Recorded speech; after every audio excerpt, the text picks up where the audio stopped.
వారు నేను ఒకసారి ఒకళ్ళ ఇంటికి వెళ్ళాను.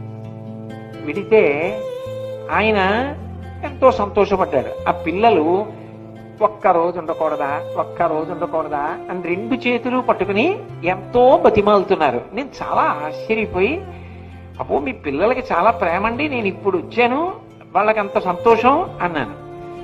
ఆయన కన్నుల నీరు తిరుగుతుండగా అన్నాడు, నేను చెప్పిన పెళ్లి చేసుకోలేదని మా బంధువులందరూ నన్ను దూరంగా పెట్టేశారండి, ఎవరు రారు మా బంధువులు, అందుకని మా పిల్లలకి తాత ప్రేమ కానీ ఏమీ తెలియవు. మా ఇంటికి వచ్చి ఇంత ప్రేమగా ఇవాళ మాట్లాడింది మీరే, వాళ్ళకి ఎంతో కరువుగా అనిపించి ఇంకొక రోజు ఉండమని అడుగుతున్నారండి. ఇలా మా ఇంటికి 10 మంది బంధువులు వస్తే నేను ఎంత ఆనందితునో ఎవరికి చెప్తాను. కొన్ని కుటుంబాలు ఆత్మీయతల కోసం అంత కరువు వాచిపోయి ఉంటాయి, పిల్లలంత బాధతో ఉంటారు.